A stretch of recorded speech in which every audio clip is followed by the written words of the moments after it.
Hello बच्चों, let's read this question. The question says, what is the major product obtained in the following reaction? बच्चों मुझे यहाँ एक compound दिया गया है जिसमें हमारे पास ये बेंजाइल कार्बन है और इससे हमारा ब्रोमीन अटैच है और यहाँ ऑर्थो पोजीशन पर इसकी ब्रोमीन एटम अटैच है हमारी बेंजीन के ऊपर और इसको हम रिएक्ट करा रहे हैं NH3 के साथ। तो हमें बताना है यहाँ मेजर प्रोडक्ट कौन सा बनेगा और इसके कोरेस्पॉन्डिंग हमें 4 ऑप्शंस दिए गए हैं ABCD। ये ऑप्शन के अंदर हमारे पास जो बेंजाइल पे ब्रोमीन था वो हट गया और यहाँ पे NH2 ग्रुप आ गया है। दैट मीन्स NH2 ने इस वाले ब्रोमीन को सब्सटीट्यूट कर दिया था। और हमारे पास बी ऑप्शन के अंदर क्या दिया गया है कि हमारे पास जो बेंजाइल वाला ब्रोमीन है वो वहीं पर है, लेकिन हमारे पास जो बेंजीन रिंग के ऊपर ब्रोमीन था उसकी प्लेस पर हमारा NH2 ग्रुप आ गया है। तो NH2 ने इस हमारे बेंजीन रिंग पे जो ब्रोमीन था उसको सब्सटीट्यूट किया गया है।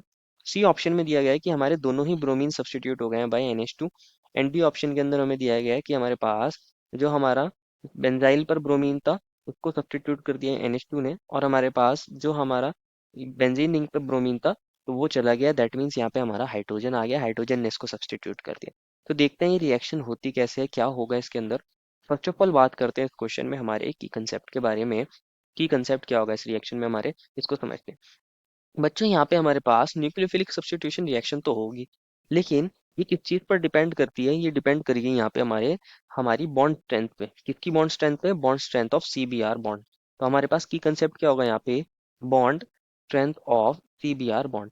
हमारे पास जो वाला बॉन्ड जहाँ हमारे पास CBr बॉन्ड वीक होगा वहाँ सब्स्टिट्यूशन इजीली हो जाएगा, और अगर हमारा CBr बॉन्ड स्ट्रॉन्ग होगा तो हमारा वहाँ पे सब्स्टिट्यूशन नहीं होगा इजीली। तो bond strength of CBr bond, ये हमारा यहाँ की कंसेप्ट रहेगा। समझते हैं क्या होगा, और यहाँ ओवरऑल क्या होगा हमारा न्यूक्लियोफिलिक सब्स्टिट्यूशन रिएक्शन होगा। Nucleophilic substitution reaction, substitution reaction.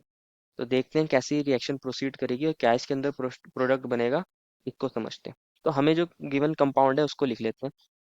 हमें ये वाला कंपाउंड दे रखा है, ये हमारे पास बच्चों बेंजीन रिंग है, ये हमारे पास पाई बॉन्ड सिस्टम है इसके अंदर, और ये CH2 है, और यहाँ पे ब्रोमीन है, और एक ब्रोमीन एटम ये वाला है। बच्चों इसको ध्यान से समझते हैं क्या होगा।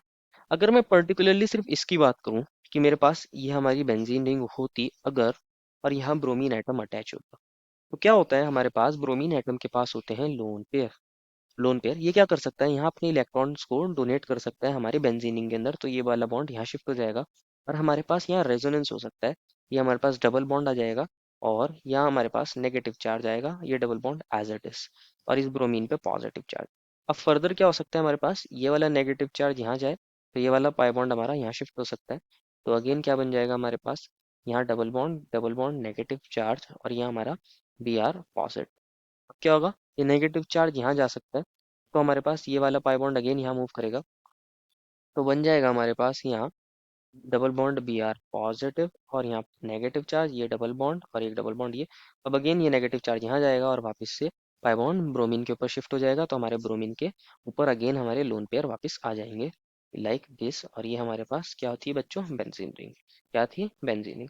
तो बच्चों अगर आप देखोगे रेजोनेंस की वजह से, रेजोनेंस की वजह से क्या हो रहा है हमारे पास, हमारा तीन स्ट्रक्चर ऐसे हैं जहां हमारे पास ब्रोमीन और कार्बन के बीच में क्या बन रहा है, डबल बॉन्ड बन रहा है। ये हमारा कार्बन था, अगर ये वाला कार्बन, तो इस कार्बन और ब्रोमीन के अंदर हमारे पास तीन स्ट्रक्चर ऐसे हैं आउट ऑफ 5 रेजोनेटिंग स्ट्रक्चर जहां ब्रोमीन और कार्बन के बीच में डबल बॉन्ड है, और 2 स्ट्रक्चर ऐसे हैं जहां हमारे पास कार्बन और ब्रोमीन के बीच में सिंगल बॉन्ड है। तो यहाँ ना कंप्लीटली सिंगल बॉन्ड होता है, ना यहाँ कंप्लीटली डबल बॉन्ड होता है, यहाँ होता है हमारे पास पार्शियल डबल बॉन्ड करेक्टर। कैसा character? Partial double bond character. Partial double bond character होने की वजह से हमारा CBr बॉन्ड कैसा होता है यहाँ पे, इस केस में स्ट्रांग होगा।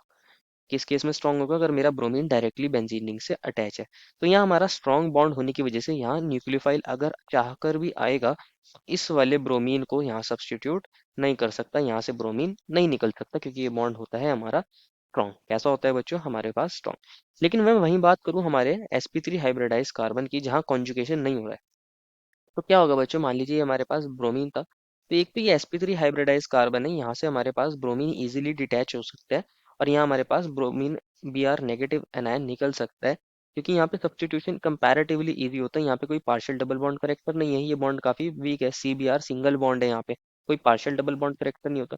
सेकेंडली क्या होता है बच्चों, हमारे पास हाइब्रिडाइजेशन भी एक इंपॉर्टेंट फैक्टर है। अगर आप बेंजीन रिंग के अंदर देखोगे तो मेरे पास ये वाला जो कार्बन होता है ये sp2 हाइब्रिडाइज होगा। अगर ये sp2 हाइब्रिडाइज होगा तो इसके अंदर परसेंटेज एस करेक्टर ज्यादा होगा, इलेक्ट्रोनेगेटिविटी ज्यादा होगी, तो ये चाहेगा कि मेरे पास ब्रोमीन चाहेगा कि वो इलेक्ट्रॉन लेके चला जाए और ये चाहेगा थोड़े से इलेक्ट्रॉन मेरे पास भी रहे। तो यहाँ हमारा Br नेगेटिव का निकलना मुश्किल हो जाता है। लेकिन अगर मैं बात करूँ हमारे sp3 हाइब्रिडाइज कार्बन की, जहाँ हमारे पास ब्रोमीन एटम अटैच है, तो यहाँ हमारे पास परसेंटेज एस करेक्टर कम होता है 25% के अराउंड। तो यहाँ पे हमारे पास CBr बॉन्ड के अंदर यहाँ C के पास इलेक्ट्रोनेगेटिविटी कम होगी, तो इसके ऊपर partial positive charge easily develop हो सकता है और यहाँ से Br नेगेटिव इजीली निकल सकता है। तो ये हमारे पास बॉन्ड स्ट्रेंथ एक इंपॉर्टेंट फैक्टर है। तो अगर आप देखोगे बच्चों, ये वाला जो ब्रोमीन एटम है ये कार्बन से अटैच है और ये sp3 हाइब्रिडाइज कार्बन से अटैच है। यहाँ किसी तरह का ये कॉन्जुगेशन नहीं दिखा सकता, लेकिन ये वाला जो ब्रोमीन है यहाँ ये कॉन्जुगेशन दिखा सकता है। यहाँ ये कॉन्जुगेशन दिखा सकता है। तो मेरे पास, अगर मेरे पास अमोनिया आता है, अमोनिया के पास नाइट्रोजन के पास क्या होंगे, लोन पेयर होंगे अमोनिया के अंदर। तो हमारे पास अगर आप देखोगे ये वाला जो सी है इस पर अटैक करना इजी है, और ये वाला जो बेंजीन रिंग का सी था इस पर अटैक करना मुश्किल हो जाएगा। ये बॉन्ड हमारा स्ट्रॉन्ग है, तो हमारे पास अटैक कहाँ करेगा, ये न्यूक्लियोफाइल हमारे इस वाले कार्बन के ऊपर अटैक करेगा। ये हमारा नाइट्रोजन के पास lone pair as a nucleophile काम करेगा और ये करेगा इस पर अटैक। क्या करेगा, इस पर अटैक। ये जो रिएक्शन होगी ये SN2 के थ्रू प्रोसीड होगी। कौन सी रिएक्शन प्रोसीड होगी, ये SN2 मैकेनिज्म के थ्रू प्रोसीड होगी।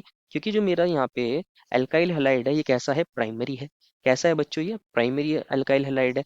और हमारे पास ये न्यूक्लियोफाइल भी बच्चों इसलिए बैक से अटैक करेगा, ये SN2 को फेवर कर रहा है। कौन सी रिएक्शन को फेवर कर रहा है, ये SN2 मैकेनिज्म को फेवर कर रहा है।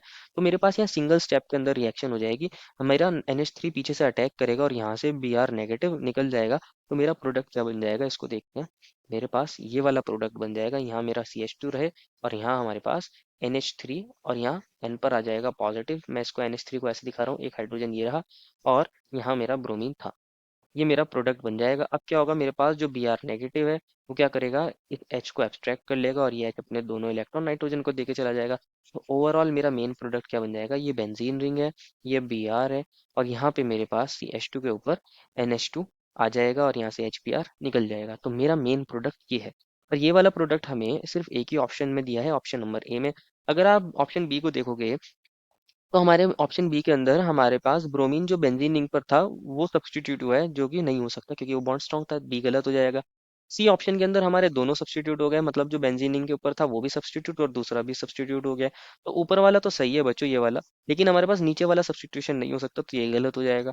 और हमारे पास डी के अंदर दिया है कि हमारा ब्रोमीन जो बेंजीन रिंग से है वो चला गया, इसके प्लेस पर हाइड्रोजन आ गया होगा, तो ये अगेन ये भी गलत हो जाएगा। सिर्फ ऑप्शन ए सही है, therefore final answer is option number A. I hope you understood it well and best of luck.